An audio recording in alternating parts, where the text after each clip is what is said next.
벙커원 라디오.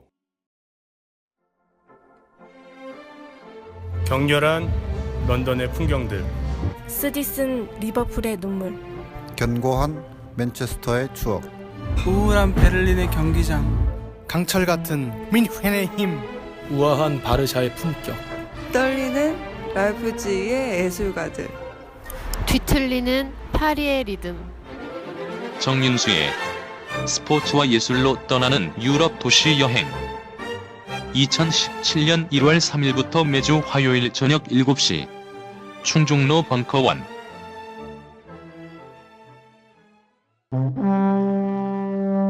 철학 박사 강신주의. 더 필로소피. 국가는 불가피한가. 2부. 2016년 9월 8일 강연. 데이비드 휴무 아세요? 영국의 경험론자? 휴무는 경험론자답게 이래. 나는 국가의 유지를 위해서 사람들이 계약한 걸 본 적이 없다. 경험적으로. 제가 그래서 요거 한번 보세요. 요거 한번 보세요. 151페이지에 두 번째 파라그래프 있죠. 사회 계약론이 있죠. 예, 여기서 제가 휴메 얘기를 잠깐 썼어요. 요것도 관심 있으면 논문 찾아서 읽어보세요.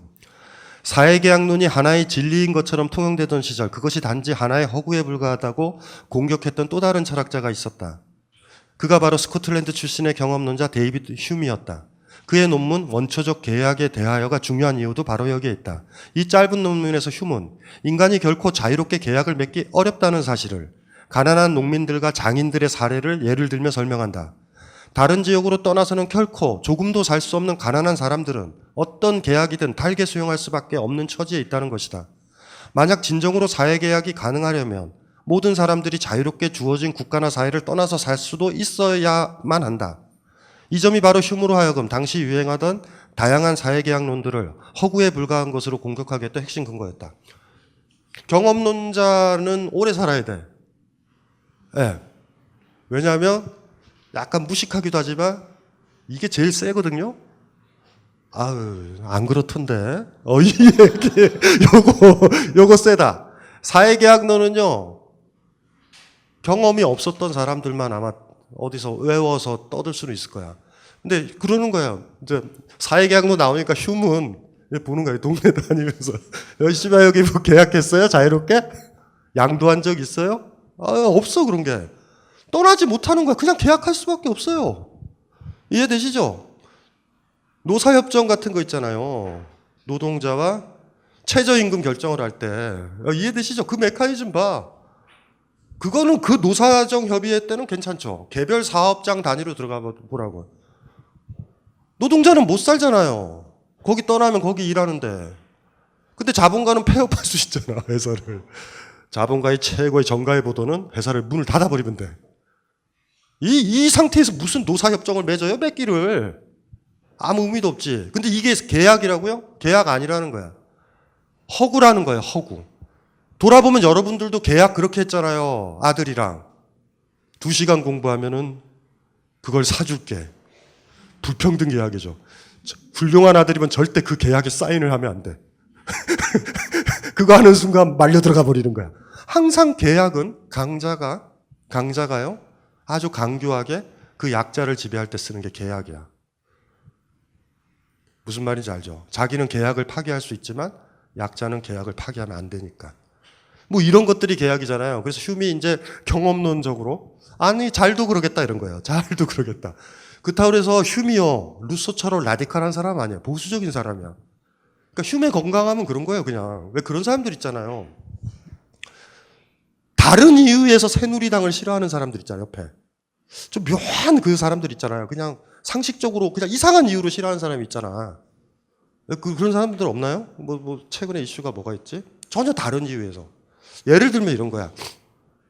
얘 들지 말자. 이거 재미없다. 어쨌든 사회계약론이 왜 출현했는지 아시겠죠? 더 이상 신에 의해서나 뭐에 의해서 강제력에 의해서 이렇게 국가를 정당하지 못했을 때 남는 방법은 신이 없으니까 여기 살고 있는 피지배자들을 이용을 해가지고 우리가 계약한 것처럼 퉁치자라는 거야. 여러분들 헌법 있죠? 계약했어요? 헌법을 여러분이 만들었냐고. 우리나라 헌법은 어떻게 만들었어요? 몇몇 지식인들이 만들어가지고 그냥 대충 통과했고 뭣도 모르고 투표했잖아요, 다. 계약 내용이 고지가 안 되면 보험도 위법인데. 심지어 방송에서 그러잖아요. 그거 얘기해야 되잖아. 그러니까 졸라게 빠른 말로 하죠. 상기계약을 해서 식당에서 밥 먹다 보면 어우 씨, 이게 뭐야 이게. 그 말 몰라요, 할아버지 할머니들. 내용을 몰라, 천천히 읽어도. 그게 중요한 게 아니라니까요. 법을 만들었냐고요, 여러분들이. 지금 법을 만들었냐고, 여기 살고 있는 사람들이. 못 만든다고요. 우린 그러고 산다고. 그러니까 이 사회계약론의 논리가 나중에 되면은 그 지금 현재 우리 시스템 있죠. 우리가 뭐 법 만들고 뭐 우리가 만드는 게 아니라니까. 우리가 만들면 깔끔해져요, 법은. 그렇게 복잡하지 않아. 거짓말은 체계적이고 복잡해요. 진실은 심플해요. 몇 가지 뭐 필요 없다. 우리 사는 건 남 때리지 마라. 네? 한문합의 법전만 지켜도 돼. 우리는 사실은 눈에는 눈, 이에는 이. 깔끔하다 이거. 무슨 말인지 알죠? 이건이랑 나랑 똑같으면 돼. 이거 허용치 않는다. 이해돼요? 우리 부르주아 계층이나 자본가 계층이나 기득권 계층들이 범죄를 저질렀을 때 처벌받는 거랑 우리랑 다르잖아. 왜 그거 몰라요, 보면서. 그냥 당연하게 또 받아들여. 그러니까 교육부 그 관리가 개돼지라는 얘기를 하는 거예요. 주장을 해야지, 똑같이. 우리는 알잖아요, 지금. 그래서 오늘 강의는 이렇게 떠들면서 그러는 거예요. 이거를 막 다각도에서 얘기를 하는 거죠. 국가에 대한 아주 오래된 그런 의식들을 해체를 해야 된다고. 국가라는 거 수탈과 재분배의 기계고, 국가라는 건 억압기구예요. 국가라는 건. 민주주의랑 어울리지 않아요. 진짜 야비한 건 국가가 민주주의를 참칭한다라는 거예요. 우리는. 제가 나중에 그 부분을 썼잖아요. 민주주의가 됐었던 거는 아테네에 한 번 있었어요, 아테네. 그리고 아테네 민주주의의 핵심은요, 지도자를 우리가 리콜할 수 있었다라는 데 있어요. 지도자의 리콜이요. 무슨 말인지 아시죠? 대표자를 뽑아갖고 대통령이든지 간에 상태가 안 좋으면 지지율 32% 대통령이 유지를 하고 있다라는 이 황당한 나라에서 어떻게 생각해요? 대표성도 없으면서. 우리 리콜 못해요. 법에 의해서 임기가 보장된다고. 여러분들 임기 보장하자고 합의 본 적 있어요? 우리 개개인들, 앞으로 태어날 누구들한테, 또 내년에 선거권을 가질 누구들한테 법은 강제적인 법률로 따라야만 되는 걸로 그 사이에 있다고. 선거는 민주주의의 꽃이 아니라 민주주의의 치부예요. 매 생활에 민주주의가 돼야 된다고. 선거만 해라. 선거 때만 너희들 뜻을 표현하고 5년 동안은 짜그러져 있어라. 이게 무슨 민주주의예요. 민주주의라는 건 수시로 사람들 한 사람 한 사람들이 정치적 주권을 행사를 할 수 있어야 된다고. 우리 못하게 한 거 알잖아요. 법률로. 도로교통법, 집시와 시위에 관한 법률. 거기에 우리 지배자와 피지배자가 나온다. 국회의사당 근처에서 시위하면 안 돼요. 시끄럽기 때문에. 청와대에서도 시위하면 안 돼요. 그네 언니 주무셔야 되기 때문에. 그럼 씨발 대통령한테 불만이 있는데 설악산 가서 시위를 해요? 그거 어디가 시위를 해, 우리가. 그러면 차 지나간다고 시위 못해. 그 법률 그렇게 만드는 거예요. 걔네들이 원해서. 집시법을 만들었을 때 누가 좋다고요? 체제가 좋지. 이게 우리의 문제라니까요. 그래서 이게 사실 여기서부터 출발하는 거예요. 계약했지 않느냐 이러는 거야. 너희가 투표를 했지 않느냐라는 거야. 너희가 그 대표자를 뽑았지 않느냐라는 거야. 그런데 우린 더 물어봐야 된다고. 왜 그 새끼가 그 법률에 사인을 했는지 모르겠어요. 그 국회의원 새끼가. 이 얘기는 관심도 없고 얘기도 안 해요. 왜냐면 그걸 알면 우리가 또 시비 걸 수 있으니까. 국회에서 오늘 무슨 법이 통과됐는지 아세요? 그 법 하나하나들이 통과해서 비정규직도 만들어지고 다 만들어지는 거야. 대다수 노동조들한테 나쁜데 누가 그걸 찬성을 할까? 찬성을 하지 않죠, 전혀. 그냥 통과하는 거예요. 그들의 정당성은 뭐야? 사회계약의 거대한 논리에 따라서 한 사람 한 사람들이 주권을 모아서 대표자한테 줬고 대표자가 어떤 걸 결정을 했다면 모든 사람들이 결정했다. 안 그래요. 그 시스템을 만든 게 우리가 아니라니까. 대표 뽑아서 법 만드는 게 부르주아 체제가 만든 거예요. 이들이 만든 거야. 여러분들은 거수기야. 그러니까 개돼지죠. 아주 아프게 받아들여져야 돼요. 근데 그 개돼지라고 하는 새끼도 가만히 보면 개돼지급이거든요. 지도 개돼지면서 새끼가 그 새끼도 그거 안 하면 못 먹고 살잖아. 까불고 있어요. 그놈도. 예. 근데 개돼지라는 말은 큰 역사 철학적 지평에서 맞아요. 체제나 국가에 의해서 사육당하고 있고 이 체제나 국가가 아니면 못 먹고 살 것처럼 느낌이 딱 들게 되면 지배관계는 만들어진 거예요. 지배는 이렇게 온다고. 차라리 옛날식의 지배가 좋지 않아요? 내 목에다가 개목걸이 만들어놔서 내가 도망갈까 봐 감시하는 상태. 그 상태는 자유의 꿈을 꾸잖아. 여러분들은 지금 자유의 꿈을 꿔요? 아니다. 직장에 들어가서 삼성의 개목걸이를 묶어야 편안함을 느껴. 이제는 사료가 계속 나오겠구나. 참 재밌어요. 재밌어. 그 말이 맞는 것 같아요. 노동자들이 사회를 변화시킬 수 있는 혁명을 일으킬 수 있을까? 노동자들이 회사가 없어지면 못 먹고 사는 노동자들이 사회를 변화시킬 수 있을까? 이 문제를 누군가가 던진다면 뭐라고 대답할래요? 조선산업이 위태롭다고 했었을 때 조선업에 있는 노조들이 모조리다 사업자 편, 자본가 편 들잖아요. 일단은 살려달라고. 그래서 그런 거예요. 그 참 재밌다. 그래서 제가 그때도 얘기했잖아요. 대개 역사적으로 혁명은 농사 짓는 사람들이 일으켜요. 농사 짓는 사람들은 알거든요. 국가가 해준 게 뭐가 있어, 씨발. 내가 졸라게 노동하고 태양 이거 잘하게 했는데. 근데 직장에 들어가고 자본주의 체제에 들어가는 사람은요, 배운 게 그거잖아. 나 경영학 전공했고, 뭐, 전기공학, 전자공학 전공했잖아. 그래서 막 투쟁도 하지만, 회사가 없어지는 거는, 회사를 없애지는 못한다고. 이해되죠? 우린 그렇게 길들였으니까. 이게 이제 심각한 거예요. 대학에 안 가야 된다고, 사실은. 애들. 대학에 보내면 끝나는 거예요, 사실. 대학이라는 건 그 시스템에 들어가는 거니까. 그게 아니면 못 먹고 살 기술들. 그것만 배우는 거야. 제가 그래서 옛날에 교육 방법 가르쳐 드렸잖아요. 초등학교 때 항상 아이들을 폐가에 던져놓을 것. 그리고 15일 뒤에 찾으러 올 것. 강건하게.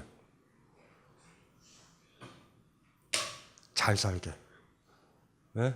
방수성량 하나만 딱 놔두고 그냥 안 오는 거야. 그렇게 키울 수 있겠어요? 힘들 것 같아. 많이. 그래서 여기 이 루소의 이 얘기가 마음에 아픈 거예요. 많이. 아유, 이 마지막 얘기요. 어떤 사람을 복종시킨다는 것은 미리 그를 다른 사람 없이는 살아가지 못하는 처지에 두지 않는 한 불가능한 일이다. 어떤 사람을 파버티, 가난하게 만들고 내가 재산을 가지고 있고 그럼 저 사람이 가난하니 무슨 말인지 알죠? 내 재산을 달라고 내 재산을 자기가 어떤 노력을 했었든지 간에 좀 거기서 좀 먹을 걸 좀 얻자고 나한테 의지하게 됐을 때 나는 그 사람을 지배한다고. 강교하게 사용하세요. 이 파버티 프라퍼티는. 저희 어머님도 본능적으로 사용하잖아. 저 야단쳤을 때 항상 보면 저를 집에서 쫓아낼 땐 저녁 식사 전에 쫓아낸다고. 배고플 때. 그리고 저희 누이가 돌아와서 저를 데리고 들어와요. 그럼 항상 메커니즘 똑같아. 그날은 또 고등어를 구워. 향 장난 아니다. 배고픈 남자아이로서 이 고등어의 향은. 그럴 때 어머님이 저한테 그런다고. 신주야 잘해. 잘못했지. 눈물이 앞을 가려요. 네 잘못했어요. 요거 좋아. 요거 파버티와 프라퍼티 요거 좋다. 요거. 예? 이해되세요? 이거에 속지 말아요. 홉스는 이 개인적으로 굉장히 근대 자연과학 역학 있죠, 역학. 뉴턴의 역학처럼 그거에 굉장히 밝았던 사람이라 리바이어던이라는 책의 후반부에 가보면 막 국가, 권력 막 이런 거 정당하는데 전반부 부분은요, 스피노자한테 영향을 굉장히 많이 끼쳐요. 자연주의 철학. 그러니까 일체 신이라든가 초월적 요소가 없죠. 갈등과 대립 이런 걸로 이게 따북따북 뭔가 만들잖아. 사실 이 설명법에 왕이 없잖아요. 왕이. 그냥 애초에 권력자가 있다 뭐 이런 식으로 들어가는 건 아니잖아요. 전혀. 그러니까 그 당시에 사실 리바이어든만 딱 쓰더라도 국가가 완전히 새로 리셋이 되는 것 같은 개념이에요. 근데 문제는 뭐냐 하면 이게 사유실험이에요. 사유실험이라는 게 중요하다. 굉장히 중요해요. 사유 실험 아시죠? 그러니까 이거 한번 이 가상의 소설처럼 이렇게 만들어 보는 거죠. 양자역학에서도 뭐 제일 유명한 게 슈레딩거 고양이 아니에요. 사유 실험. 아인슈타인도 뭐를 이론화시키기 전에 사유 실험을 해요. 그러니까 어떤 모델링. 그러니까 이제 여기 홉스가 얘기했었던 이런 모델링을 이렇게 하는 그 모델링에 왕이라는 거와 이런 사람은 존재하지 않는다고요, 사실은. 그러니까 이거를 좀 다르게 읽을 사실 가능성들도 있어요. 많이. 그래서 어쨌든지 간에 홉스라는 사람이 일단은 국가를 정당화하고 그다음에 그 사회 계약론을 통해서 계약의 논리. 아까 논리적 순서는 보셨죠? 우리가 평화로운 협정을 맺어야 되는데 그 약속을 어기잖아. 어길 수 있다. 그러면 그거를 안 어기게 만들어야 된다. 그래서 국가가 필요하다. 이 순서로 이렇게 만들어 간 거예요. 무슨 말인지 이해되시죠? 그러면은 홉스의 논의를 사실 공격을 하려면 개개인들은 유대와 연대가 제3의 권력이 없어도 유지된다. 이걸로 가는 거죠. 이해되시죠? 그러면 사실 홉스는 붕괴될 수도 있어요. 사유 실험에선. 우리도 지금 사실 이런 논리를 사실 따지고 있죠. 어떤 남녀가 동거를 하고 있다. 법적으로 보호 못 받아요. 두 사람이 사랑의 관계가 유지되는 한 동거 생활은 유지된다고. 근데 결혼을 딱 하게 되면 법적 약속으로 인정을 받고 그렇게 되면서 어쨌든 공권력이 동원될 수가 있는 거죠. 이해되시죠? 그러니까 여러분들도 사랑이 식었을 때 공권력에 의해서 자기 피해 보상을 받겠다. 나를 상처 준 거야. 지금까지 난 손해본 거고 내 삶은 소비된 거야. 이렇게 돼가지고 돈을 받을 수는 있어요. 근데 그 전제 조건은 뭐냐 하면 계약이었다라는 거예요. 우리는. 사랑이 아니라. 사랑과 계약은 좀 다른 거예요. 그러니까 요 간극도 사실 있어요. 우리한테는. 그러니까 요걸로 출발을 해도 되는 거죠. 어차피 뭐 누군가랑 결혼해서 새끼도 치고 곁하등등 이렇게 살아야 되니까 나는 너랑 계약을 해서 결혼을 한 거야. 예를 들면 연애 결혼이 아니라 중매 결혼이라든가 이런 것들은 전형적으로 계약이에요. 그래서 사실 중매 결혼 같은 경우가 커플이 오래가. 사랑하지 않아 별로. 어느 정도 조건이 맞아서 결혼을 하잖아요. 그러니까 인간의 결혼을 그렇게 신비스럽게 생각하지 않았으면 좋겠어요. 제가 봤을 때. 충분히 다른 이유에서도 할 수 있어요. 판타지를 거기서 좀 제거를 해야 돼, 많이. 그러니까 사랑하는 사람이 결혼이란 제도로 들어간다? 이건 웃기는 거예요, 또. 왜냐하면 그걸 들어가는 순간 나중에 사실은요, 공권력을 이용해서 자기 헤게모니와 기득권을 장악하고 자기 손해를 배상받기 위한 탐욕스러운 노력으로 들어갈 거예요. 그러니까 사후적으로 홉스의 얘기가 맞다라는 느낌이 되는 거야. 내가 이래서 너랑 결혼을 했고 합법적으로 법망의 보호를 받으려고 한 거고 네가 도망가니 난 네가 약속을 어겼으니 네가 피해 보상을 해야 돼. 사후적으로 여러분들 자신이 홉스가 얘기했던 자연 상태의 만인에 대해서 전쟁하고 있는 이기적인 존재가 나다라는 걸 사후적으로 인정하게 되는 계기가 그 계기예요. 그래서 결과적으로도 뭐 옛날에도 얘기했지만 계약 말고 누군가 압도적인 그 공권력이 계약이 파기됐었을 때 불이익을 보전해주고 보상해주고 하는 이런 거 말고 사랑이라는 거 이거 좀 다른 거예요. 많이 달라요. 의외로. 오늘도 아마 많은 커플들이 또 결혼을 했을 거예요. 그들은 지들이 뭐 하는지 몰라요. 자기 사랑의 힘들을 그렇게 신뢰하지 않아. 진짜 사랑하는 남자 있거나 여자 있으면 동거하세요. 같이 살아. 왜 결혼이에요, 굳이? 법률은 강자가 의미 없어요, 그거. 다 의미 없는 게임이에요, 사실은. 그러니까 사실은 보면은 인간관계를 우리가 어떻게 설정을 할 것인가 이걸 한번 생각을 해봐야 되죠. 우리가 이기적이고 탐욕적이고 내가 이기성에 매몰이 되면 될수록 아이러니하게도 계약, 강력한 공권력은 계속 요청될 거예요. 반면 우리가 타인을 신뢰하고 유대하고 연대하고 그러니까 불교식으로 따지면 보시도 하고 도와주고 이런 관계라면 국가는 필요 없죠. 이것도 거꾸로도 얘기할 수 있겠죠. 우리를 갈등 상태에 빠뜨리고 의심하게 만들어야 국가체제는 유지되는 거예요. 지금 너무 좋은 조건이잖아요. 그러니까 취업 힘들잖아. 이러면 갈등하고 경쟁하게 돼 있거든요. 그리고 국가의 지배력은 훨씬 더 세죠. 많이. 왜냐하면 너무나 많은 사람들이 파버티의 상태에 있기 때문에. 그래서 내가 이렇게 국가가 좀 돈도 좀 지원하거나 아니면 어떤 회사에서 뽑아주면 막 더 환장하게 좋아하는 거죠. 이러면서 그 조그만 빵을 가지고 경쟁을 하게 되니까 까먹지 마셔야 돼요. 우린 그런 조건 하에 지금 있는 것 같아. 그래서 홉스가 했었던 자연 상태에 대한 사유 실험을 바꿔도 돼요. 우리는 진짜 그렇게 할까? 근데 우리는 국가 안에 있잖아. 그러니까 이거를 보기가 힘들다고요. 클라스트르의 위대한 점은 거기에 있어요. 직접 가서 본 거야. 클라스트르를 제가 봤었을 때 왜 매력적이었는지 아세요? 인간들의 특징들이 있어요. 대부분 인간들이. 거기는 그렇게 살더라라고 얘기하는 게 100% 더 좋아요. 이런 사회가 좋지 않아? 이렇게 얘기해봤자 그게 되기나 하겠어요? 이상일 뿐이지? 이러잖아. 그러니까 진짜 한 방에 보내면 돼요. 한 방에. 그러니까 결혼은 이런 거야, 사랑은 이런 거야 라고 다 필요 없어요. 샤르트르와 보바르 얘기만 딱 보여주고 보여주면 되잖아요. 그냥 아주 쉬워요. 아니면 선배가 그냥 같이 살아가는 모습만 보여주면 돼. 이게 사랑 아니니? 이렇게도 가능해. 이걸 보여줘야 대부분 인간들은 가능하네? 이렇게 생각을 한다고. 사유실험 가지고는 안 돼요, 사실. 클라스트르가 이제 매력적이었었던 게 옛날에 이제 처음으로 이제 클라스트르를 한 10몇 년 전에 접했을 때, 강의할 때 편했어요. 이렇게 살고 있다는데. 무슨 말인지 알죠? 그게 가능하기라도 하겠어요가 아니라 진짜로 그리 살고 있다라는 건 굉장히 소중한 거예요. 요거는 그 의미가 있는 것 같아요. 자연 상태의 핵심이 뭐냐 하면 자연 상태 사실은 다른 사유 실험이에요. 동등한 개인들이 지금 이렇게 하고 있다라는 식으로 홉스는 얘기했지만 자연 상태에서 동등하지 않아. 모든 사람이 사기나 모든 사람이 사자가 아니에요. 어떤 사람은 다람쥐고 어떤 사람은 사자예요. 자연 상태를 보자고. 자연 상태 패턴이 뭐예요? 약육강식이라고. 약육강식. 그게 자연 상태잖아요. 예? 늑대나 악어가 약자를 잡아먹는다고 해서 그걸 뭐라고 안 그러죠? 그걸 인정하는 거잖아요. 그러면 자연 상태와 반대된다. 자연과 반대된다라고 한다면 약육강식의 반대가 돼야 되는 거예요. 무슨 말인지 아시죠? 약자라고 그래서 잡아먹으면 안 되고 강자라고 그래가지고 강자의 지배를 받아서는 안 돼. 반약육강식이 문명이라고 생각하는 거예요. 클라스트르의 생각은 국가는 약육강식 시스템이라는 거예요.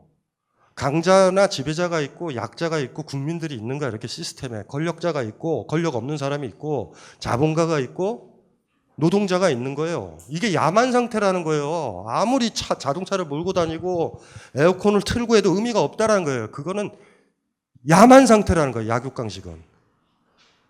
이해되세요? 그러니까 클라스트르의 얘기는 아주 쉬워요. 문명은 뭐냐 하면 짐승과 다른 인간의 고유함은 뭐냐 하면 반약육강식이다라는 거예요. 반약육강식이니까 어떻게 돼요? 원칙은 쉬워. 강자라고 그래서 복종하지 않고 약자라고 그래서 지배하지 않는 거예요. 그러니까 진짜 힘든 게 뭔지 아세요? 예? 강자한테 저항할 수는 있어. 약자 부리는 거 있죠. 약자를 함부로 부리거나 이용하거나 있죠. 그렇게 하지 않으려는 거야. 영화를 보시면 자세히 알 거예요. 아메리카 인디언사에서 아이를 때리는 일은 있지 않아요. 아예 안 때려요. 아버지라고 어머니라서 애를 때리지 않아요, 절대. 인디언 영화에서 남자가 여자 뺨 때리는 거 봤어요? 때리지 않아요, 절대. 의외로 약자한테 폭력을 행사하지 않아요. 강한 사람은, 당당한 사람은요, 약자라고 해서 내가 때리지 않거나 때리거나 억압하지 않는다고. 강자라고 그래서 그 사람한테 복종하지 않아요. 굉장히 힘들잖아. 이 사람이 나보다 더 센데 복종하지 않는 거 힘들잖아요. 근데 인디언들은, 클라스트르가 남아메리카에 가서 봤던 인디언들은 그렇게 살아요. 대표적인 게 추장. 인디언의 추장이 있죠. 대표자가 아니야. 명예직이야. 클라스트르의 국가에 대항하는 사회 보면 추장제에 대해서 얘기를 해. 그게 굉장히 아이디어를 주는 거죠. 그러니까 그게 왜 소중한지 아시겠죠? 이런 국회의원들, 이런 대통령도 뽑을 수 있네? 이런 느낌이 물씬 들어요. 그러니까 추장의 역할은 뭔지 알아? 명예직이야. 명령을 못 내려요. 심한 명령을 못 내려. 추장인데. 이해돼요? 왜냐하면 인디언 사회는 명령을 누가 내리고 명령을 듣고 시스템이 없단 말이에요. 추장을 뽑아. 추장의 역할은 부유해야 돼. 왜냐하면 추장 막사 있죠. 추장 막사. 인디언들이 가서 회의를 하잖아. 그리고 추장의 역할이 뭔지 아세요? 계속 말해야 돼. 재밌게 해줘야 돼요. 무슨 말인지 알아요? 그리고 추장 막사에서 그 인디언 공동체 사람들이 오면 그 추장 집에서 뭘 가져가도 돼. 이렇게 훅 가져가도 된다고. 어머, 에어컨 좋네요. 가져가도 보내줘야 돼. 추장은 그 역할을 해야 돼요. 계속 말해줘야 돼. 뭔지 알지? 침묵하는 존재가 아니야. 두 사람이 있는데 어색한 침묵이 돌 때 그 침묵을 깨려는 사람이 약자다? 인간관계에서? 무슨 말인지 알아요? 어색해지면 먼저 말을 해서 윤활유 뿌리는 애가 약자야. 진정으로 있지 약자와 강자는 두 사람이 침묵했을 때 나와. 가만히 카페에 앉아 있는 거야, 남녀가. 그다음 먼저 얘기하면 지는 거예요. 아주 쉬워요, 그거는. 여러분들도 그 기억나죠? 교수님 앞에 딱 갔는데 아니 시어머니 앞에 섰을 때 먼저 말해야 돼, 며느리는. 이게 묘한 거지. 추장이 씨발 이게 권력자가 아니야. 겉보기에는 권력자가 존경은 받는데 내실은 하나도 없어. 말해주는 존재. 재밌게 얘기해주는 존재. 그리고 어떤 사실이 있으면 공동체 사람들한테 뭐예요? 통보 정도로 하는 거예요, 정보를. 인디언들이 왜 개멸했는지 아세요? 북아메리카 인디언들이? 제로니모라는 추장 아세요? 제로니모라는 말 아시죠? 제로니모가 그런 식으로 추장을 계속 뽑아가지고 뽑았었던 대추장이에요. 그건 어차피 저쪽에 미국 애들, 기병대 애들이 국가 시스템이잖아, 군대니까. 이쪽도 어쨌든 유대를 해야 되잖아. 그런데 문제는 뭐냐면 제로니모의 가족들이나 혈족들이요, 기병대한테 너무 죽어서 개인적 복수심이 불타. 이해되시죠? 그러면서 다른 부족 사람들 명령을 내리려고 그래요. 그 다음날 다 떠나.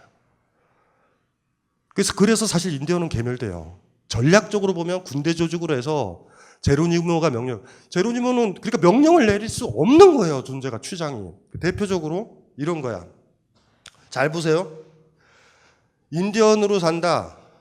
국가 없는 사회에 사는 자유로운 전사로 태어났고 자유인으로 태어났다라는 거의 의미가 뭐냐면 아까 얘기했죠. 남의 지배도 받지 않고 남을 지배하려고도 하지 않는다.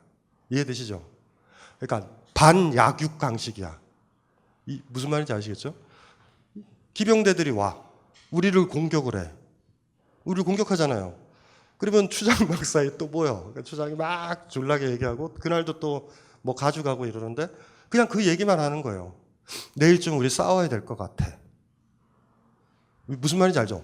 너는 동쪽을 치고 너는 뭐 어디를 치고 이렇게 명령을 내리는 게 아니에요. 애들 간다? 그럼 자기가 살고 있는 가족들 데리고 사는 데로 오잖아. 그 다음날 안 가도 돼요. 자기가 결정하는 거야. 무슨 말인지 이해되시죠? 명령이 아니에요. 근데 정보는 들었잖아. 걔네들이 평야를 건너서 우리를 공격할 거라고. 그러면 기병대들이 이렇게 딱 이렇게 뭐 몇백 명 이렇게 진영을 갖추고 올 거 아니에요. 그럴 때 저 숲에서 한 놈이 인디안 전사가 말을 타고 공격해요. 얼마나 무서워요? 한 놈이. 저것들한테 굴복하면 난 자유로운 사람이 안 돼요. 죽는 게 나아. 노예로 사느니 죽는 걸 선택한다고. 근데 그 옆에 있는 놈도 또 와. 감기 걸린 애는 안 나와도 돼요. 굉장히 묘한 것들이에요. 이거 자체가. 추장제라는 것들이 가지고 있는 그 성격은 굉장히 소중한 거예요. 우리가 성찰할 때 대표라는 거와 리더라는 게 뭘까라고 그랬을 때 완전히 우리랑은 달라요. 지금은 완전히 명령자잖아. 명령을 못 내리는 사람이에요. 그래가지고 클라스트르가 이제 남아메리카인데 이제 그 남아메리카 부족들 그 10년 정도 살았어요. 그 옆에서 살았는데 글을 쓰다 보니까 미국 인디언이랑 미국에서 이제 북아메리카요. 제로니모와 같은 추장의 사례들도 이제 이렇게 코멘트를 달고 있어요. 국가에 대항하는 사회에서. 제일 처음에 놀랐었던 게 뭐냐 하면 이런 거예요. 제일 처음에 성인식의 문제예요. 우리 성인식 갔지? 우리 집 성인식 때 젊은 친구 성인식 가셨어요? 성인식 때 뭐해? 옛날에는 무슨 키스하고 무슨 아이스크림인가 초콜릿인가 뭐 그거였는데 뭐였지? 뭐? 여자가 남자한테 향수 주고 거꾸로요? 남자가 여자한테 향수 주나? 남자가 여자한테 향수를 주고 여자는 남자한테. 야, 그리고 잠깐만. 그리고 남자는 그냥 태어났을 때부터 성인이라는 거예요? 우리 성인식을 하잖아요. 아메리카 인디언들, 원주민들, 국가에 대항하는 사회의 성원들의 성인식은 처참했어요. 클라스트르가 봤을 때 구멍을 뚫어. 이런 데다가 이렇게 살에다가 이렇게 뚫어요. 쇠꼬챙이로 뚫는다고. 비명을 지르면 안 돼. 어른이 되는 길이니까. 울면 안 돼. 울면은 실패자예요. 견뎌야 돼. 그리고 어느 부족은요, 이게 자연스럽게 떨어질 때까지 있어야 돼. 조금 터프한 사람이면 손으로 빼면 안 돼요. 터프한 사람이면 이런 데다가 이렇게 해서 찢으면서 떼도 돼. 터프하면. 안 그러면 그게 무슨 말인지 알죠? 흉터가 딱 생기는 거야. 비명을 안 질러. 많은 사람들이 그랬대요. 이들은 야만인들이다. 어떻게 저렇게 하고 있지?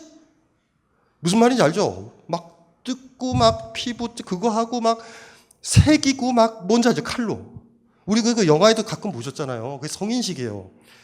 우리는 향수인데, 우리는 향수 키스 이런데 걔네들은 안 그래. 처음에 이렇게 봤어요. 근데 놀라운 사실은 그게 노예의 표시가 아니야. 어른이면 다 그걸 가지고 있어, 공동체에서. 너 어른이야. 그 부족에서 너 어른이야 라고 생각하는 사람은 흉터가 똑같아. 그러니까 지배와 억압의 표시도 아니에요. 나는 흉터 없고 노예 잡아가지고 흉터 만들 수 있잖아. 옛날에 우리 중국에서는요, 노예를 잡아놓고 노예가 도망갈까봐 눈을 뺐다고. 노예 도망갔다가 눈을 뺐어요. 노동을 시키려고 그러니까. 예, 이해되시죠? 눈도 뽑았다고. 민자의 기원이 그거잖아요. 요게 눈인데 동자가 없는 거야, 이게. 각골문에 따르면. 이 민이라는 글자는 민중에 잡혀온 노예, 피지배 계층을 민이라고 불렀다고. 민. 이게 인과 민이 달라요. 인이 귀족들, 지배층들, 민이 피지배층들이야, 되게. 그리고 그 기원은 이게 각골문에 보면, 그러니까 이런 식으로 글자, 요렇게 있는 글자가 있어. 요거는 눈이 있는 애들. 요거는 눈을 뺀버린 거야. 못 도망가게. 네, 이해되죠? 그러니까 이 당시에 이 민이라는 글자가 생겼을 때만 해도 자유로운 의식은 있었던 거야. 눈이 보이면 도망가는 거야. 눈을 빼버린 거야, 이렇게. 그래서 이게 누구는 눈도 있고 누구는 하고 뭐 이렇게 계급을 나타내는 것도 아니죠. 계급 사회에서 본다라 그러면 이렇게 문양을 좀 다르게 하잖아. 근데 국가에 대항하는 사회, 그런 공동체를 클라스트르가 관찰해 본 결과 다 있어요, 똑같이. 그게 뭐냐 하면 그게 뭘까라는 문제예요. 막 고민했죠. 서양 사람들은 처음에 뭐라고 그랬겠어요? 어머나 야만스럽게 어떻게 저렇게 성인식의 사람 몸을 저렇게 하지? 쇠꼬챙이를 왜 이렇게 꽂지? 이렇게 생각했을 거 아니야. 그걸 고민을 해요. 클라스트르가 제일 먼저. 저건 뭐지? 여기서 그래서 그 얘기가 나와요. 144페이지에 그 클라스트르 얘기 한번 볼게요. 고대적 사회라고 하지만 이 고대적 사회라는 표현은 국가가 없었던 사회이니까 지금 현재 서구 문명 입장에선 고대적 사회로 보이는 거지만 동시대에 있는 사회예요. 여기서 고대라는 의미. 각인의 사회는 국가가 없는 사회, 국가에 대항하는 사회이다. 모든 신체에 똑같이 새겨진 각인은 다음과 같이 선언한다. 즉, 너희는 권력의 욕망을 지니지 않을 것이고 복종의 욕망을 지니지 않을 것이다 라고. 우리와 분리되지 않는 이 법은 분리되지 않는 공간, 즉 신체 그 자체 이외에 어느 곳에도 새기는 것이 불가능한 것이다. 이미 이 모든 것을 알고 있었고 끔찍한 참혹함을 대가로 그보다 더 끔찍한 참혹함이 출현하는 것을 막고자 한 이 야생인들의 감탄을 금할 수 없는 심오함, 그것은 바로 신체에 새겨진 법은 망각할 수 없는 기억이라는 점이다. 아프죠? 아프잖아, 찔리면. 근데 그거는 약속을 하는 거예요. 비명을 안 지르는 건. 누구도 지배하지 않고 누구의 지배도 받지 않겠다는 약속을 하는 날이야. 아프지? 흉터 남죠?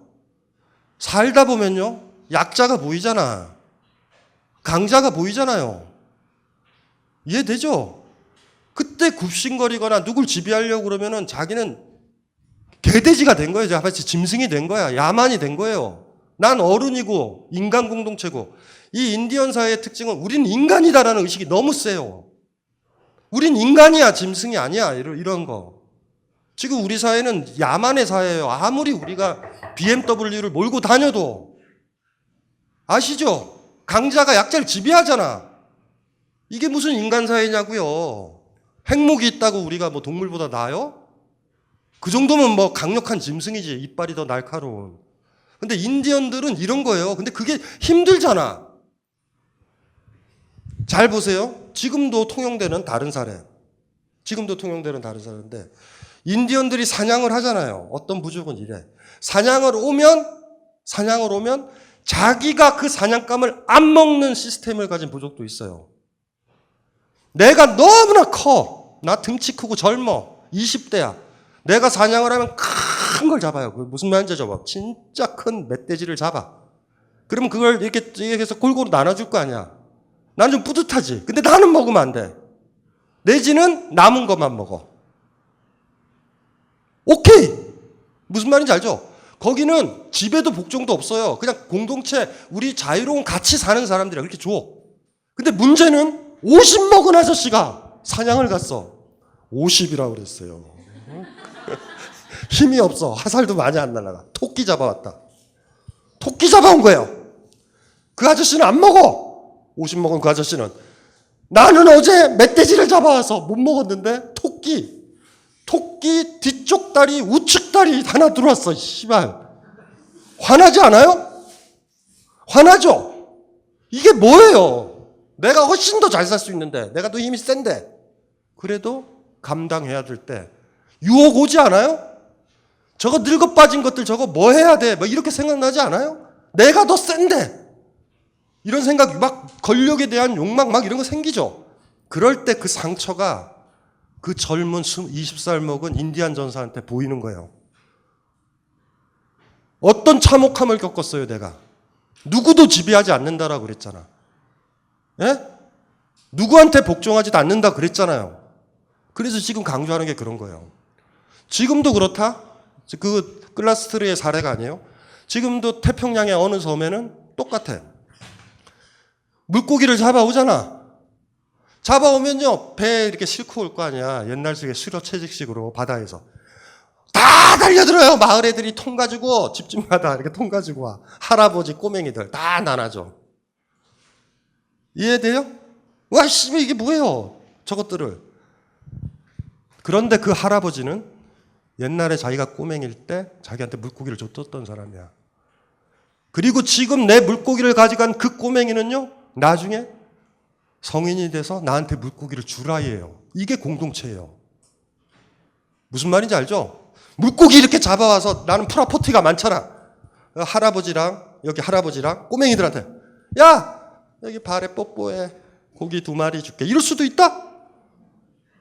프라포티잖아요. 나 재산 있잖아. 저들은 가난해. 뭔들 못하겠어요. 여러분들 하잖아, 기꺼이. 면접 볼 때 기억 안 나요? 입사할 때 면접 볼 때 면접관이 다리 이렇게 내밀잖아. 아니면 엉덩이를. 똥구멍만 아프면 정규직이 돼요. 어찌할까? 이게 만만치 않아요. 사실 다 그런 거 아니에요? 시어머니랑 상견례 할 때 기억 안 나요? 온갖 굴욕적인 칭찬. 어머님은 제가 본 분 중에서 제일 훌륭하시고 인품이 도저하신 것 같아요. 지랄들을 하고 있네요. 그렇죠? 이해되죠? 그 유혹이 얼마나 센 것 같아요. 그런데도 한다? 이걸 공동체라고 불러요. 지금 우리가 공동체예요? 공동체 아니잖아. 제가 이거 강연 같은 거 할 때 클라스트르 이것 때문에 그런 강의를 한다고. 부모들이 뭐 하냐면 아이 키울 때 약육강식으로 키우지 않아요? 학원 보내고 이빨 날카롭게 하고 네가 서울대 가면은 다 지배한다 이렇게 키우지 않아요? 너 강해야 된다 이렇게 키우지 않아요?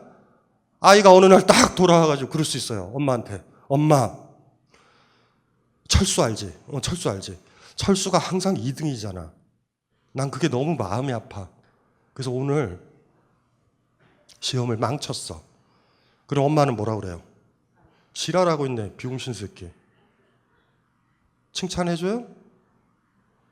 칭찬 한 번 해줄 수 있다. 또 그런다? 철수 말고 엄마. 이렇게 나오면 어떡할래? 만만치 않아요. 이거 진짜 만만치 않은 거야. 우린 다 약육강식으로 키운다고. 너 강해야 된다. 강한 자가 다 갖는다. 이렇게 키우잖아요. 그리고 학원 보내는 거 아니에요. 이렇게 뺑뺑이 돌려가지고. 기억나시죠? 그렇게 하잖아.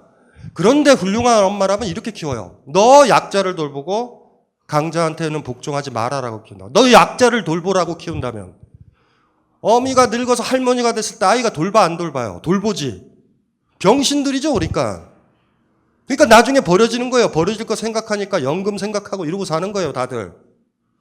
공동체 완전히 와해됐어요. 지금 자본주의 체제가 그렇게 만들었어. 나이 든 세대. 그래서 제가 제일 싫어하는 게 그 세대론 쓴 사람들이에요. 88만 원 세대 이런 거. 세대론이든 뭐든 간에 공동체 성원들을 갈등으로 몰고 간다. 경쟁으로 몰고 간다. 그러면 무조건 체제가 좋은 거야. 아까 홉스에서 얘기했잖아요. 우리의 유대와 연대면요. 국가가 붕괴된다고. 우리를 어떻게 약자와 강자로 할당을 하고 강자한테 주고 경쟁의 논리가 아니에요? 우리도 경쟁이잖아. 서울대 가는 게 뭐예요? 그래요. 서울대 가면은 예상되잖아요. 그 사람의 예상 연봉이 예상되는 거예요. 그냥. 무슨 진리탄 과로 가요? 80년대 대학은 그래마 그 요소도 있었다. 명문대 가면 갈수록 학생동이 더 가격했어요. 더. 왜? 지성인이니까. 지금은 안 해요, 애들. 끝났어요, 대학은. 약육강식 가르치잖아요. 그거 받아들이고. 우리가 공동체냐고. 만만한 게 아니에요. 이게 클라스트라는 사람이 그 지금 얘기를 하는 거잖아요. 이 유혹을 어떻게 견딜 건가? 이게 나한테 온다고. 특히나 내가 힘이 셀 때 오는 거예요.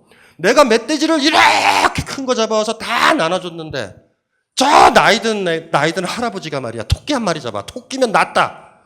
개구리. 씨발 힘들어 죽겠다. 나는 어제 못 먹었어요. 유혹이 들지 않아요? 다음 사냥 가면은 반토막은 내가 가지고 있는다. 유혹 들지 않아요? 그리고 그 반토막만 있으면 권력 생겨요. 진짜 배고픈 사람한테 왜 권력 안 생겨? 아까도 얘기했잖아요. 배고프세요? 배고파? 발바닥 핥어. 나 이거 고기 줄게. 6.25 때 불문율 기억나죠? 남편 다 죽고 전쟁 났었을 때 여자들 어떻게 살았어요? 쌀 반만 줘도 몸을 내줬었던 시절이 있다고. 에? 그게 약육강식이라는 거예요. 먹고 살아야 되니까. 그리고 막 각오를 다지죠. 내 이 치욕을 나중에 갖겠다. 이래 또 강자 되려고 그러겠죠 또. 6.25 때 얘기예요. 6.25 때 얘기. 우리가 얼마나 많이 죽었는데. 굉장히 많이 죽었잖아요. 남자들 없어지고 부역 가서 죽고 전쟁터에 가서 다 죽었다고. 여자들이 뭘 먹고 살아? 어떻게 뭐 농사 지어요? 땅도 없고? 애들은 우는데 어떡할 거야? 그럴 때 옆집 아저씨가 쌀 반만만 가져와도 자야 되는 게 예의라고. 그런 시절도 있어요. 그게 무슨 시대예요? 그게 약육강식이잖아. 남편 없잖아요. 내가 지금 일할 남편이 없잖아. 그게 공동체냐고. 공동체가 아니에요. 제가 얘기를 했잖아요. 남태평양 그 섬마을 어때요? 사냥을 딱 해가지고 물고기를 많이 잡고 오면 애들이랑 어른들이 막 통을 가지고 와요. 이렇게 통을. 그 물고기를 이렇게 가지고 가. 자기는 얼마 안 가져. 근데 놀랍지 않아요? 그 여유로움 있죠. 장기적 안목 아니에요, 사실? 돌아보면 저 할아버지들이 나를 먹였어요. 부모를 못 만났다라는 게 중요한 게 아니에요. 그 공동체는 아버지가 자본가라서 내가 잘 살고 이런 사이가 아니에요. 그 안에 자유로운 사람들은 그리 사는 거예요. 다 내 아이들인 거야. 다 내 아이라고 그러면 경쟁시켜요?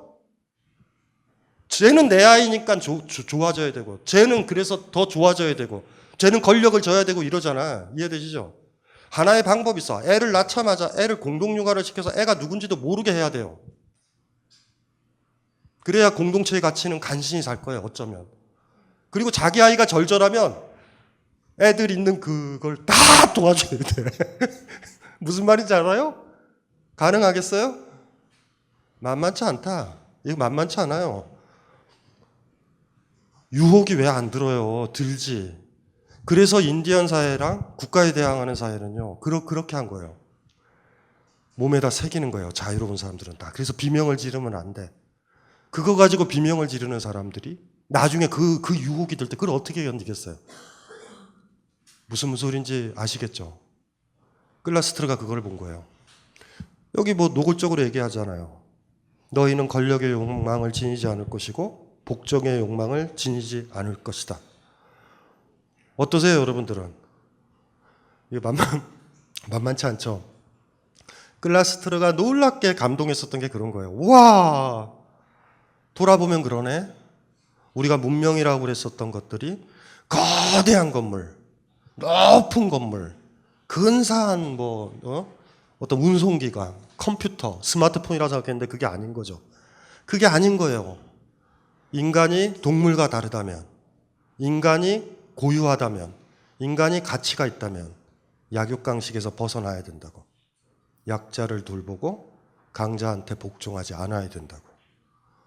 이럴 때 자유인이라고 부르는 거예요. 그리고 그런 사람들이 모여 사는 사회가 문명사회라고 본 거고, 국가가 출현하면 야만이라고 본 거예요. 누구도 명령 내려서는 안 돼. 내리려고 하지도 않겠죠. 그 추장이라는 애도 그렇잖아. 제로니모가 난동 부리지 않아요. 다 떠났잖아. 명령하려고 그러니까 거기 모였던 그 부족들의 그 추장급들이 어떻게 되겠어요? 그냥 말 타고 가. 이 씨발놈 뭐야? 명령을 하려고 그러네? 자기의 사사로운 생각에 전체 자유를 몰아넣으려고 그러네? 그거 다 떠났잖아. 제로니모 어떻게 하는지 아세요? 혼자서 자기 추종하는 부족들이랑 장렬하게 전투해서 산산조각 나요. 너희들이 없으니 난 싸우지 않는다. 무서워서. 이런 사람도 아니에요. 그러니까 중간에 이제 슬픈 거죠. 제로니모와 그 제로니모의 가족들이 처참하게 죽었던 기억들이 너무 세서 자기도 모르게 그 치욕을 갖기 위해서 누군가를 지배하고 명령하려고 그런 거예요. 명령을 안 들었을 때 당연한 거예요. 제로니모가 뭐라고 안 그래. 그리고 자기는 복수는 해야 되잖아. 난 치욕이었잖아요. 그래서 혼자 가서 그냥 장렬하게 끝나요. 깔끔하게. 제로니모는 제로니모답게. 그래서 이게 돌아보면 그렇죠. 효율로 따져보면 웃기는 인디언들 아니에요? 일단은 임시적으로라도 모여가지고 싸우고 이긴 다음에 다시 돌아가자? 안 그래, 안 그래. 그런 식으로 하면 안 돼요. 그게 최소한 아메리카 대륙은 약 2만 년 정도일 거예요. 2만 년. 아무도 없었어요, 인간이. 15,000년 전에 베링해가 얼었을 때, 그때 건너가서 인간이 처음으로 뼈를 남긴 곳이에요. 15,000년 전일 거예요, 제 기억으로는. 바로 그곳으로 내려갔었던 사람들이라고. 그곳에 인간은 없었어요. 아메리카 대륙의 특징. 중앙아시아에서부터 베링해를 지나서 베링해 얼었을 때 있죠. 알래스카 쪽. 그쪽에 얼었을 때 건너갔던 사람. 15,000년 전 이후의 화석은 발견되지 않아요. 우리가 알고 있는 호모사피엔스라든가 이런 애들 60만 년, 50만 년 전, 80만 년 전 이렇게 발견되잖아. 아프리카랑 이쪽에 유럽 쪽은요. 네안데르탈인. 그게 없어. 어쩌면 저는 그리 보여져요. 그곳에 들어갔던 사람들은 누구였을까? 국가의 조짐을 느끼고 피했던 사람들 아닐까? 난 그런 생각도 들어요. 어떤 식으로든지 간에. 그리고 재밌는 게 유라시아 대륙의 특징 얘기해줬죠. 동일한 위도되는 살기가 편해. 그렇죠? 왔다 갔다 해도 돼. 이거 굉장히 소중한 거예요. 아프리카는 문명 교류가 없어요. 적도서부터 이쪽으로 건너서 살기가 힘들다고. 여러분이 지금 바로 사막 가면 못 살듯이. 위도라는 건 절대적 삶의 조건이에요. 그래서 이렇게 북위서부터 남위까지 이렇게 되면 문명 교류는 없어. 없어요, 절대. 그 아프리카 보면은 아래 위잖아, 이렇게.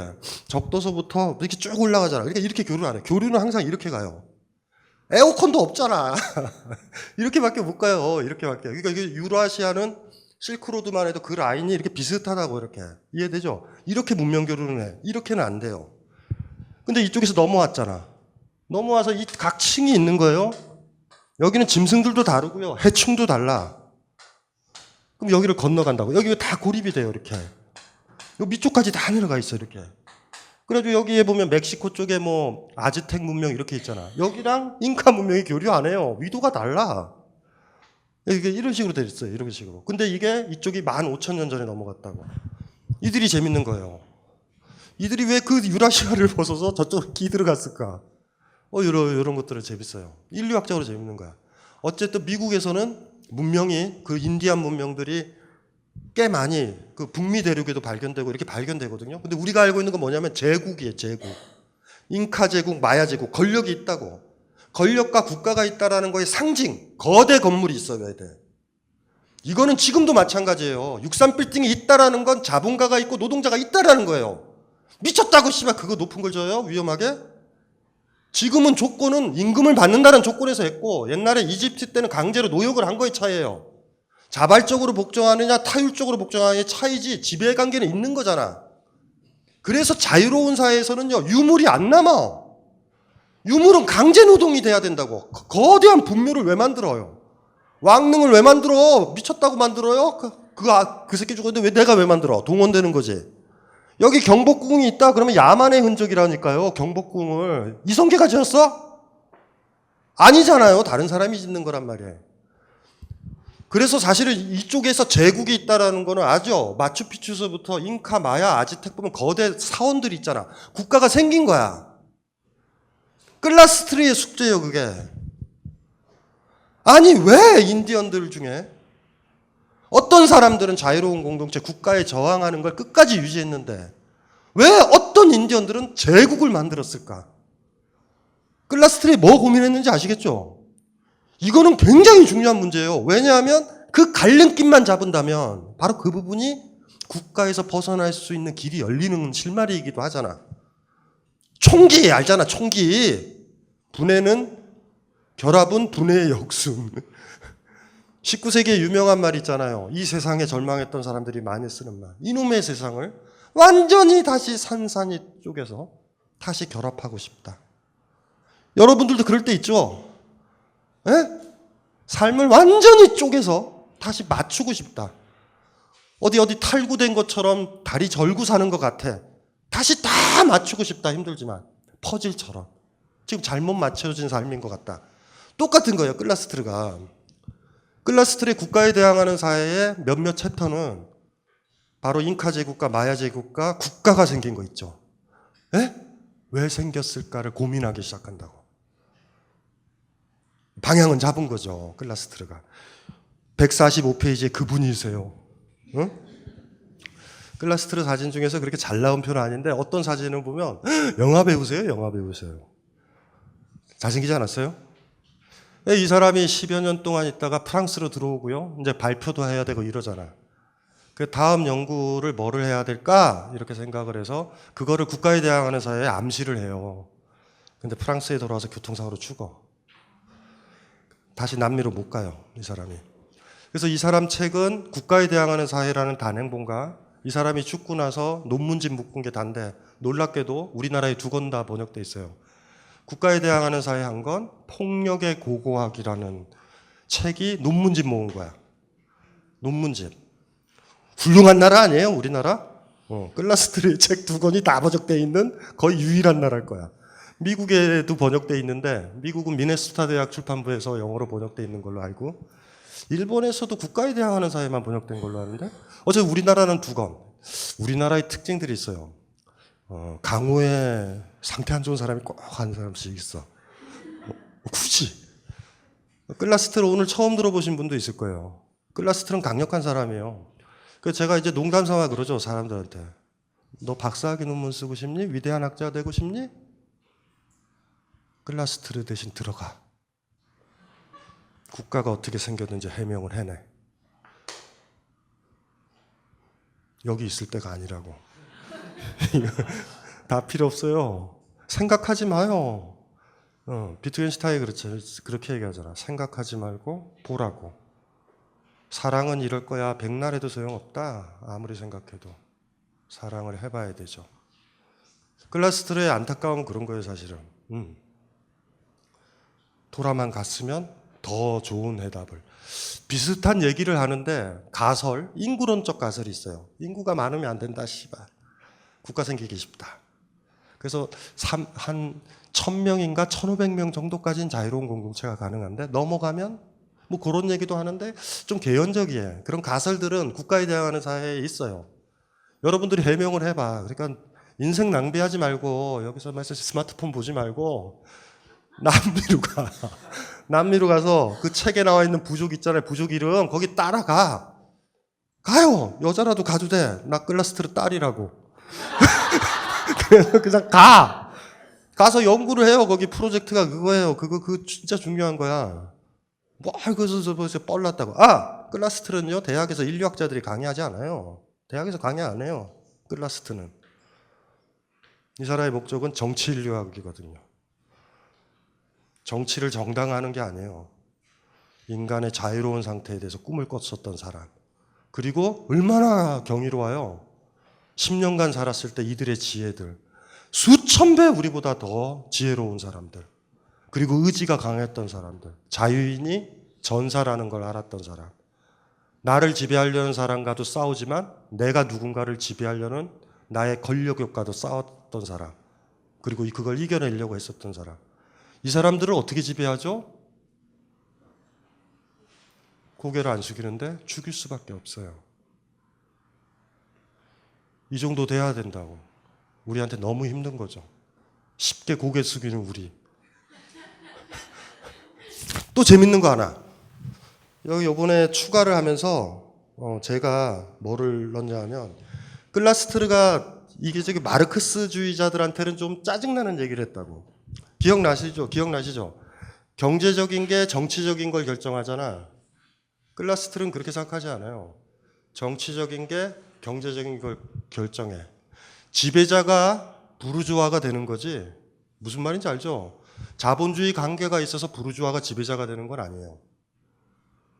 자기 통찰은. 이거는 그 세속적인 막시즘한테는 치명적인 거라고. 경제적인 내가 많이 가지고 있고, 그러니까 이랬잖아요. 제가 그 파버티, 프라퍼티 얘기했잖아.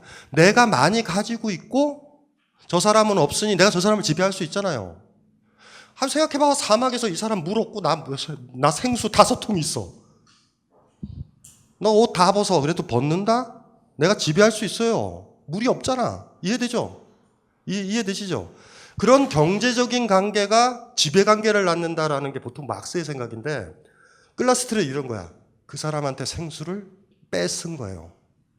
뺏어서 내가 프로퍼티가 많은 거야. 그게 핵심이라는 거예요. 이해되시죠? 요거에서 바뀐 거죠. 그러니까 사실은 클라스트르가 책을 썼을 때 아주 그냥 아마추어리즘 같고 스탈린주의에 가까운 막시즘을 믿었던 사람, 경제 결정론을 믿었던 사람들한테 클라스트르는 야 이게 좀 위험할 수도 있어요. 이해되시죠? 그 구절을 한번 볼게요. 그다음에 읽어보면 148페이지. 그 두 가지를 같이 읽어볼까요? 정치경제학 비판이라고 그 막스의 저술에 읽어보면 이래요. 인간들은 불가피하게 자신의 의지와 무관하게 규정된 관계, 즉 그들의 물질적 생산력의 발전에 주어진 단계에 부합하는 생산관계에 들어갈 수밖에 없다. 전체 생산관계는 사회의 경제적 구조, 즉 토대를 구성한다. 이 토대 위에 법적이고 정치적인 상부구조가 발생하고 동시에 이 토대에 규정된 사회적 토대에 규정된 사회적 의식은 대응하게 된다. 물질적 삶의 생산 양식은 사회적, 정치적 그리고 지적인 삶의 일반 가정의 조건이 된다. 많이 들어보셨죠? 이게 뭔지 알죠? 부유하기 때문에 그 사람이 부유하기 때문에 지배력을 갖는 거고 법적인 걸 만들어서 그 부유한 걸 정당화할 수 있는 여러 가지 절차도 나온다라는 거예요. 흔히 말하는 상부구조, 하부구조 얘기인데 그 148페이지 하단부에 클라스트는 이래요. 사회의 핵심적 분할, 즉 노동 분할을 포함한 다른 모든 분할들의 기초가 되는 분할은 사물들에게 낮은 것과 높은 것이라는 수직적 질서를 부과하는 분할이다. 군사적이든 아니면 종교적이든 권력을 잡은 사람들과 그런 권력에 복종하는 사람들 사이의 정치적 구분이 핵심적인 분할이라는 것이다. 정치적 권력 관계는 경제적 착취 관계에 선행하고 그것의 기초를 제공한다. 소외는 그것이 경제적이기 이전에 이미 정치적인 것이다. 권력은 노동에 선행하고 경제적인 것은 정치적인 것에서부터 파생된 것이다. 국가의 탄생이 계급의 도래를 결정했던 것이다. 권력은 노동에 선행한다. 맞다. 내가 힘이 있기 때문에 누굴 노예로 부리는 거잖아요, 사실. 그러니까 어쨌든 억압적 관계를 공격했다라는 거는 마르크스랑 클라스트르가 맞아. 근데 선택은 달라요. 선택은 달라. 많이 달라요. 클라스트르는 직접적으로 요구하는 거예요, 여러분들한테. 바로 여러분들 수준에서. 마르크스 도식이면 경제 구조와 생산 구조나 너무나 거대한 것들이 다 변한 다음에 사회가 변하잖아. 클라스트르는 지금 정치적인 걸 극복을 해내야 된다라는 거야. 클라스트르의 일관적인 주장이 그런 거예요. 그렇죠? 파라오가 어떻게 피라미드 만들게 노예를 동원했어요? 권력이 있으니까. 그래서 뭔가가 만들어지는 거죠. 클라스트르의 지적이 그거예요. 정치적인 게 우선이다. 경제적인 것보다. 정치적으로 우선하는 사람이 자기를 그 권력을 유지하는 방법으로 돈을 쓸 수는 있어요. 돈을 쓸 수는 있는 거예요. 경제적인 거에서 정치적인 게 들어보지 않는다. 1차적인 걸 우리가 뭘로 볼 거냐는 거예요. 현실적으로는 돈 많은 사람도 권력이 있고 정치적인 사람도 권력이 있어. 지배자들의 양쪽이다. 그들이 왔다 갔다 하잖아요. 그래서 국회의원들이나 그타 등등 대부분들의 재산과 국회의원이 비슷하잖아. 여러분들이 엄두에 안 나는 돈이 있죠. 베이스에. 그런 것들을 보잖아요. 근데 클라스트는 어쨌든 이론적인 차원에서 이 세상에 그 말 한마디가 중요하죠. 권력은 노동에 선행한다. 권력은 노동에 선행한다. 권력은 노동에 선행하는 거예요. 내가 권력이 있으면 나는 일을 안 해도 돼. 누굴 부릴 수 있어. 요게 1차적으로 봐야 된다. 지금 이렇게 생각을 하는 거예요. 돌아보면 이도식 맞잖아요. 사회주의권, 스탈린주의 체제에서 스탈린과 공산당 아이들 중심 세력들 노동 안 했잖아. 그들은 권력이 있기 때문에. 그리고 계획경제를 밀고 갔잖아요. 뭐 어렵진 않아요, 그거는. 그러니까 우리가 이제 너무 막시즘에 젖어 있었던 옛날 사람들은 클라스트의 얘기가 이렇게 확 다가오는 거지. 그러니까 이게 너무 도식적인 생각이었어요, 사실은. 막스의 생각이. 미치 경제적인 게, 그러니까 너무 도식적인 거야. 경제적인 거, 육체적인 거, 몸과 관련된 거. 상부구조, 정신적인 거, 위에 있는 거, 이렇게 생각한 거죠. 그래서 몸이 이렇게 변하거나 붕괴돼야지, 뭐 몸이 아프게 되면 정신도 혼미해지고, 뭐 이런 식으로 생각한 거예요, 편하게. 근데 이 사람은 그렇지 않았다고. 몸이 건강해지려면 때때론 건강해지려고 정신을 다잡아야 돼요. 거기서부터 출발할 수도 있다고. 그러니까 막스 도식에 전통적으로 가다 보면 큰 시스템 내에서 경제의 발전, 변화 이런 것들이 있어야 사회가 변하게 되는단 말이에요. 내 힘으로는 안 돼. 근데 당장 권력의 문제는 우리가 직접 직면하는 거잖아. 약자냐 강자냐의 문제니까. 클라스트르는 아주 그러니까 마지막에 이 읽은 부분이 국가에 대항하는 사회의 마지막 결론 부분의 글이 국가에 대항하는 사회예요. 글이. 그 부분의 시작 부분에 나오는 말이에요. 젊은 친구가 대단하죠.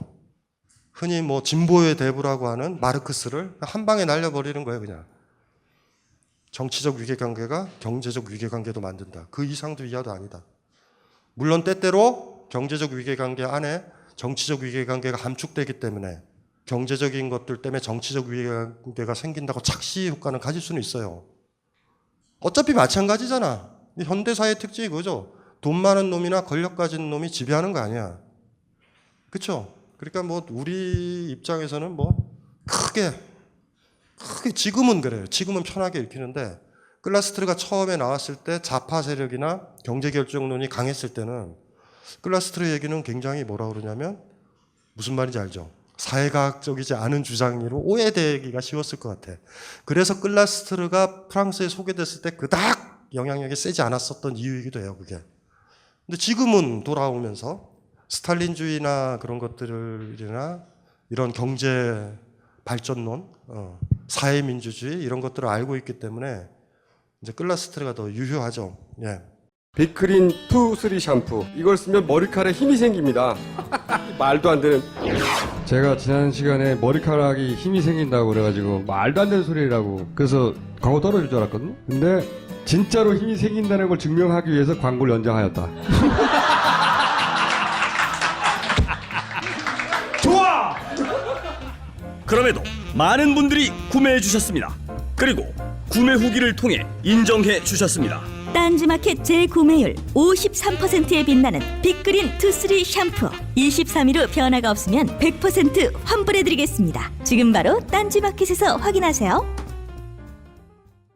훌륭하지 않아요? 훌륭한 사람 아니에요? 클라스트르? 홉스한테 미안해요. 왜냐하면 홉스의 아까도 얘기했지만 리바이어던이라는 책의 앞부분에 굉장히 재밌어요. 스피노자를 공부하는 에티카를 공부하는 데 있어서 굉장히 중요한 그 당시 자연과학적 성취를 이용해서 개체, 운동, 감정 이런 거 다룬 부분들은 압권이에요, 사실.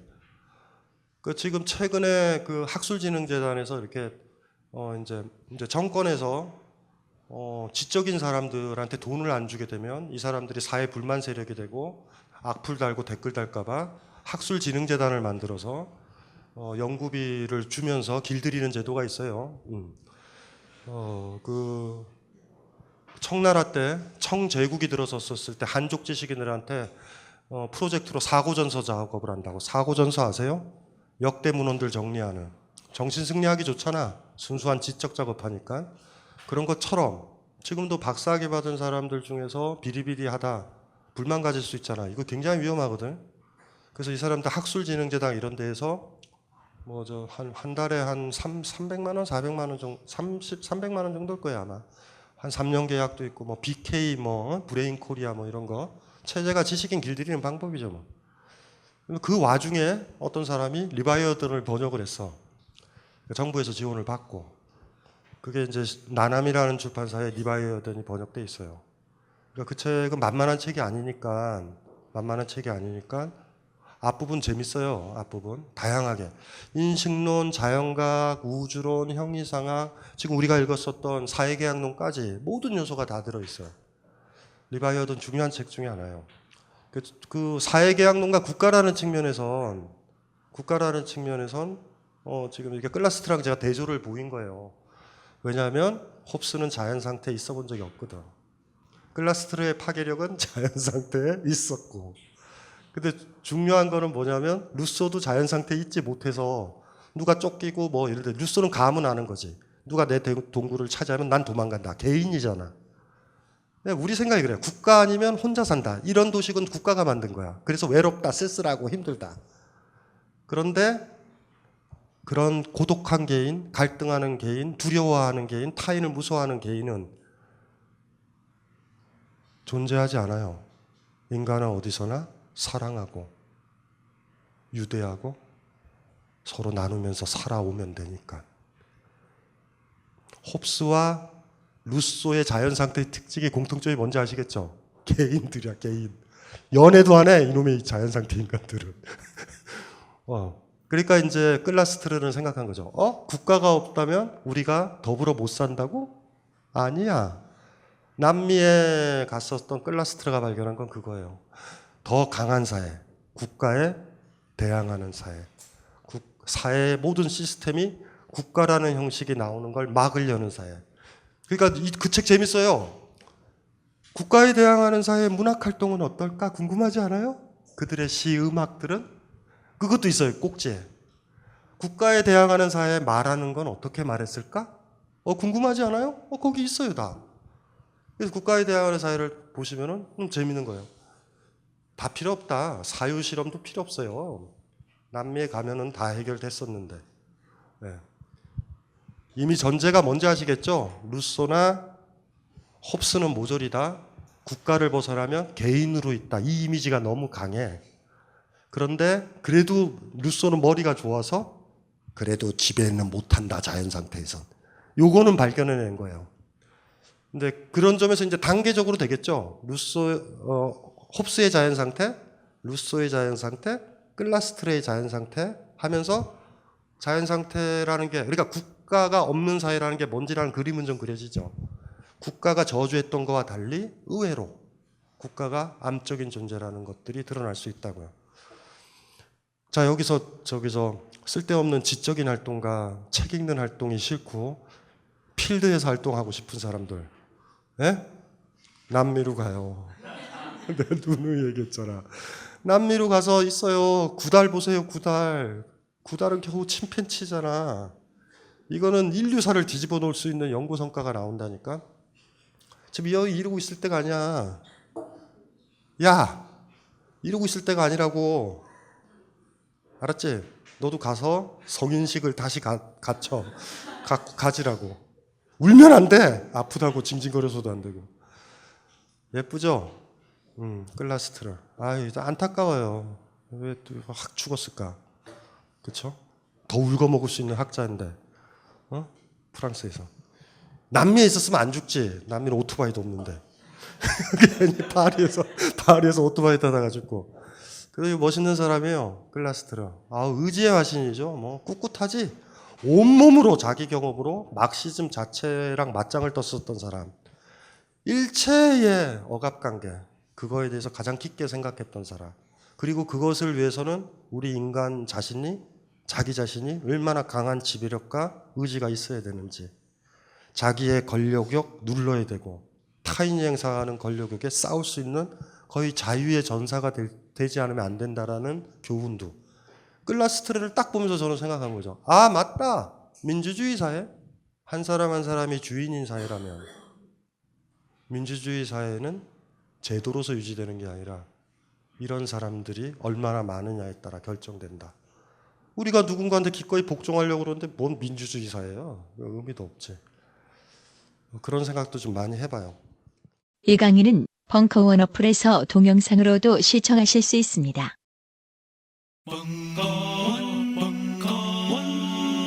벙커원 라디오